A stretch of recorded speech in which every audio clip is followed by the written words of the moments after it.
আতুর পাকাপাকি আর চলা পাকাপাকি আর ওদিক গুণ দৌড়ে যায় ওরা, এদিক গুণ দৌড়ে যায় ওরা। অস্ত্র নিয়ে দাঁড়িয়ে আছে যে ওদের ডাক্তারের কাছে যেতে দেবে না। কোপ দিছে মাথা বসাইয়া এখান থেকে আপনার আমার ছেলে পলাইয়ে এইবার দূরে গেছে, কিন্তু আর আটক দিয়ে মারবে। একই নামার শালার ফসলা তোরো কোফাম আমাকে যখন কোপ দিছে পিছন থেকে, আমি তখন ঘটনাস্থলে আমি পড়ে যাই। সবাই রাতে দাহান কাশি ডেগার ডোগার নানান পথ। দর্শক, বরগুনার তালতলী উপজেলার পচাকরালিয়া ইউনিয়নের বড়পাড়া এলাকায় গত বৃহস্পতিবার বিকেল 5টার দিকে একটি মারামারির ঘটনা ঘটে। সেখানে একিন হাওলাদারের দাবি হচ্ছে নির্বাচনীয় সহিংসতার জের ধরে মারামারির ঘটনা ঘটেছে। অন্যদিকে হিরণ হাওলাদারের দাবি একটি মামলার সাক্ষী দেওয়াকে কেন্দ্র করে এমন মারামারির ঘটনা ঘটেছে। বিস্তারিত আমরা উভয় পক্ষের মুখ থেকে শোনার চেষ্টা করব। চলুন বিস্তারিত জানা যায়। ওনারা সবাই দৌড়ে চলে আসতেছে, যে বলতেছে একিনের ছেলেরে মেরেই ফেলবো, যখনই পাবো মেরে ফেলবো, আর মানে একিনরে এরপর আসলেও হাত পা গুঁড়ো করে দেবো। ওরা বারবারই হয়রানি করতেছে, কলেজে যাইতে চাইতেছে তখন মারতেছে, বা ওরে যে আনতে যাইতেছে আরিফরে তখন মারতেছে, বারবার হয়রানি করতেছে। এরপর যে মহিলাদের কামড়, তারপরে আতুরের বাড়ি, ওদের ঘরে আতুর 8-10টা আতুর আছে, তারপরে অনেকগুলো অস্ত্র আছে। এগুলো সার্চ করলে আপনারা পাবেন অবশ্যই।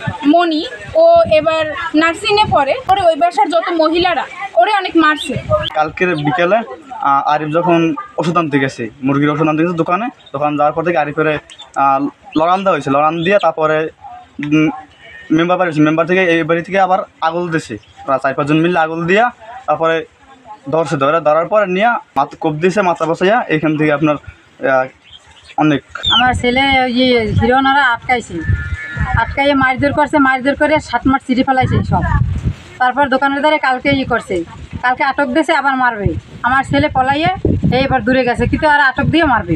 তুমিও এরকম কইছি, একজন আতুর মেলা মানে আরেকজন দৌড় দেয়, ফের তোরা ফের তোরা উলিন আর পুড়িয়ে মরিস না, কেউ মরিস না, বাচ্চা থাক, সব বাচ্চা থাক, যা তোরা বাড়তে যা। এইরকম খেতাই দিছি আমি। খেতাই দেওয়ার পর আমার বাড়ি বউ কয়, আমার বাইকুদের বউ কয়, আপনার কথা কেউ শুনবে না, এটা গেছে গুল্লায়। এই শাহজালাল বাহিরে থাকালীনে দেশে আইছে, আওয়ার পর ব্যাংকে গুনে 1,25,000 টাকা আনছে, আন্য শুলিতে বইয়ে চাটা খাইয়া ওই একিন জাফরের দরজা দিয়ে যায়, তার কোফাইয়া টাকা পয়সা বলে চিন্তাই করে নিয়ে যায়। এই আমরা শুলি যে কাজ করছি রাত 2টা পর্যন্ত করছি, পর হেরা গেছে শাহজালাল, সগির, রিয়াজ মির্জা সহ। আমি ফোন দিছি, ফোন দেওয়ার পর কই আপনারা যে এই যে কামটা করলেন এটা কি ঠিক হইলে? নিরীহ একটা পোলারে কোফাইলেন, একই নামার ফসলা তোরো কোফাম। এই জাগর দিয়া হেরা আইছে 16-17 জন হইবে, চল, রান্দা, সেনা, বগি। এই আমি তো খালি মানুষ, বাইরে এই সপ্তাহ দেখিয়া আমি দিছি দৌড়ইয়া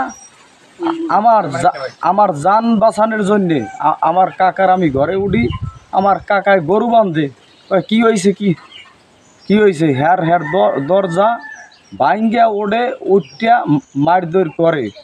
আমার বাইরে কবতেছে একটা, বাইর বউরে একটা, আরও আমার স্ত্রীরে, আমার কাকারে সেনার আশারি দিয়া পিড়েইছে।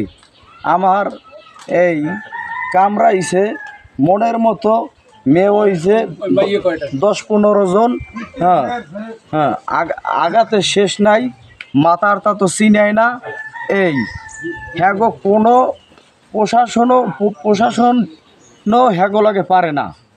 এই কি হরে আল্লাহ মাহবুব জানে, প্রশাসনায় ঘুরিয়ে যায়, মধু অকুলও খায় না, কি হরে এটা বলতে পারি না। এরা তো 20-25 জন, কিন্তু আমার স্বামী তো এল্লাই, আর আসলে আমার চাচা হলে হে নিজে এল্লাই থামাইছে। পরে আমার যে ভাসুর শ্বশুর বা দেওয়াতে আর হেরা সবাই আইছে, পরবর্তী আইয়া যারা সামনে পারছে হ্যাগো আসছে মতো হেরাই ফেড়াই গেছে। মাহবুবের মোটরসাইকেলে আসছি, যখন আমরা স্কুল পার হয়েছি, স্কুল পার হওয়ার পরে মাহবুবের মোটরসাইকেলের তেল নাই, মোটরসাইকেল ধাক্কাইতেছে। পরে ও আবার রিজার্ভ ট্যাঙ্কি ওটা কাজ করলে বলে রিজার্ভ ট্যাঙ্কিতে তেল আসে, ওই তেল দিয়া আমাদের ওর বাড়ি পর্যন্ত নিয়ে আসছে। তাই নিয়ে আসার পরে বলছে যে তুই এখন চলে যা।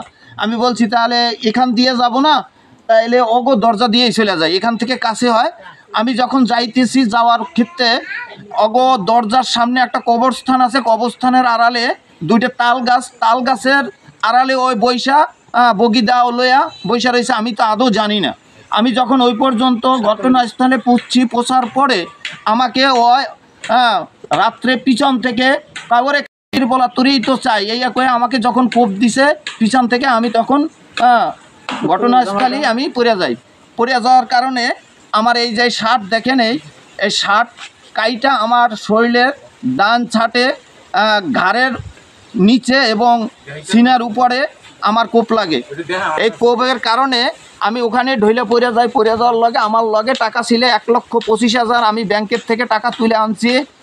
টাকাটা চাইছে মাহবুব আমার কাছে 30,000 টাকা চাইছে, আর 2 দোকানদারে 20,000 টাকা চাইছে, তারা ঈদের পরে দেবে।